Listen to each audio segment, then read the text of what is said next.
Hey guys, this is Matt from Epic Soccer Training. Now I want to take you through some soccer training drills that you can do for specifically designed for dribbling. A lot of times people overlook this. It's very important to get dribbling because not only are you getting foundational skills, you're getting dribbling skills, but you want to be able to have great touch, and anything with dribbling is going to help you with your first touch as well, because you're going to be used to staying on your feet, used to the ball always being around you no matter what situation you're in. So a lot of dribbling drills can actually take the ball and kind of put it in an awkward situation for you where you can kind of correct that really quickly. And what I mean is, when you make a bad touch in a dribbling drill, which will happen regardless of who you are, it teaches you how to correct that really quickly. So when you're on the field and you make a wrong touch, you can kind of fix that a lot quicker than you would. So a couple drills here. Again, you need just some cones, or when I started out, I used like t-shirts, but it'll work, anything. So you can see here, I just kind of have, these are smaller. I would usually make them bigger, but just for this video, I want to show you. So again, start with one foot first. Most of you guys right-footed. So again, just kind of work your way with quick touches in and out. So you're working on your quick touches, and then obviously stay on your feet. You kind of want to always stay on your toes. But again, if you need to start out, sometimes it's easier for people if they just have a straight line rather than scattered. So if you need that, just kind of work your way through. Again, it'll hit the cone, and then you're going to have to kind of figure it out too. So, but again, if you want to actually stagger these two, it's going to work for a lot better cuts, because you're going to have to take sharper cuts when you go through. You're going to have to really lunge. So again, go through that. That's a great one. Obviously, like I said, work with your I'd say right foot first, then work your way through left foot, and then work both feet at the same time. So not only are you cutting out and cutting in, but it's the same way, so you can go really quickly. Another one that I did a lot of times, and again, this was when I first started learning how to train for soccer. Nobody really did individual soccer skills by themselves. They would just go to practice and they thought, well, that's great. I don't know why I'm not starting, or I don't know why I'm not like an All-American player. But it really comes down to, how bad do you want it? Do you want to spend the extra time, working on individual things that can help you out and drastically set you apart from somebody else, or do you just want to do the minimum and just go to soccer practice? Some of you might want to do that, but this is going to help regardless. So again, like this one, this kind of has different agility movements. And let me start down here so you can see. Again, what you want to do is, this is working your way up and working on your cuts a little bit. So, again, start with your right foot, then go around the cone when you get to the first one and back through. So you're going through, cut it back, and you're going to learn to kind of go pretty quick as well. And then when you get done, go back, give yourself a 10-15 second rest, because you always want to be working on your soccer conditioning as well. And then you can just start working on your left foot as well, just like we did over here. You're going through, up, cut, so work your way through that. Another one is a real quick touch, and so I'll just start with these 4 cones here. Again, you can use these, but this is one I usually do it in a bigger area, maybe where it's like 10 yards apart every cone, but this is kind of a small-sided scale for you. So what you want to do is, you want to start on one cone and just think small, light touches. Stay light on your feet, work around the cone, and then again on the inside, work around the cone. And again, you want to keep the ball as close to the cone as possible. When you first start out, you might start way out here, but again, when you start getting better, you'll start learning how to do that pretty quickly.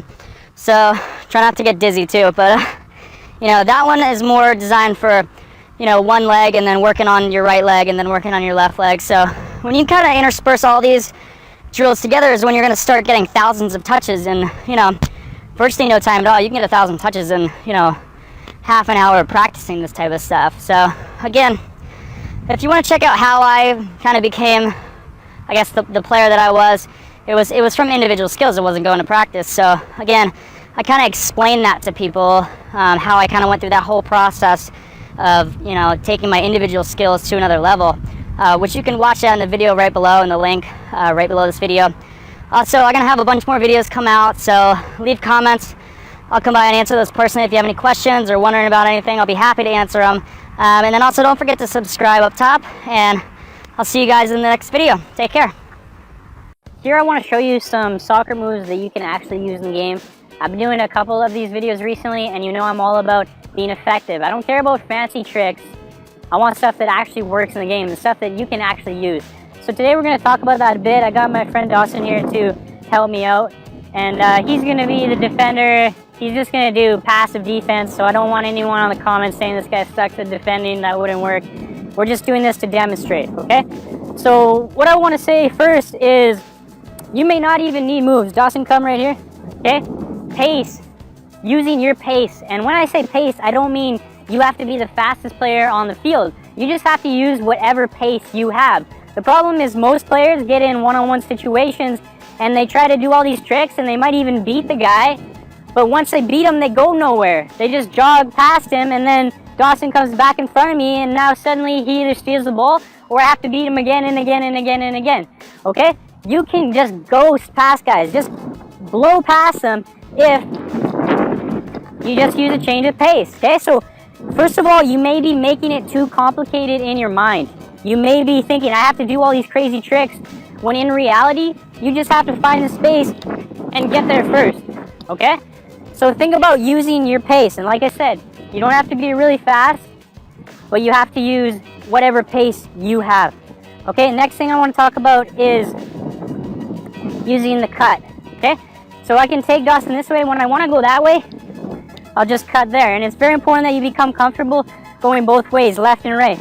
Okay, so I cut here, I can cut right, and I can cut left. Just look at this cut for a second.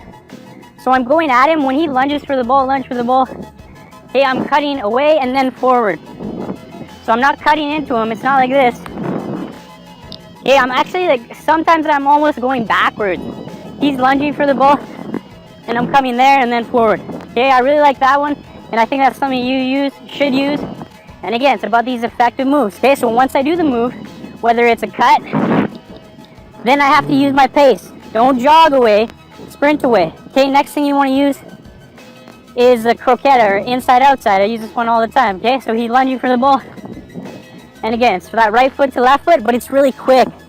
Again, it's not going forward. I'm not going like this into him. Come right here. Okay, again, I'm almost going backwards and then forward. Okay, you can make this one work for you if you do it quickly. So again, come at him when he lunges. Quick, right to left or left to right, and then blow past the guy. Okay, the other one I use lots is a step over. And this is probably as fancy as I get. But come at him, whoa, and stumble and fall and embarrass yourself, okay? Everyone makes mistakes. If you make a mistake, just go again. Step one way, go the other way. Okay, but again, it's quick. If you just want to practice doing step overs on the spot, that might be somewhere you need to start, okay? But quick step, and then again, explode. Use that pace. Quick step, explode, okay? You can throw in a double, triple, but make sure after you make that move, whatever move you make, get away quickly. Don't just jog away, sprint away, okay? If you want to use fancy skills, because I still want you to be creative, I want you to feel like you can have fun on the ball and still be effective, you can do those skills. Just make sure you stick to the principles that I talked about, and that is once you make the move, get away. So once I make a move, I gotta get away quickly, and I'm not really demonstrating that in this very small space. Okay, but once I beat him, if I do all these fancy tricks, then pace past him. Dawson, can you grab that ball? Okay, so like I said, I don't really do too many fancy tricks. I might add a few different rolls, but no, I don't really worry about that stuff. I just worry about being very direct. Again, especially if you're a very skilled player, he's almost waiting for me to make a move. And a lot of coaches or defenders will say that to him. They'll say, wait for the move, because they want you to make that move, and then they're going to tackle you. So if they're waiting for the move, and you're just, boom, just use your pace to get past them, you're going to have a lot more success in one-on-one situations. Okay, thank you for watching this video. I hope it helped. I promise if you actually use those ideas in the game, it will make you better, and you will have more success on the field. So thanks for checking out this video. Please like, comment, subscribe, and come back tomorrow.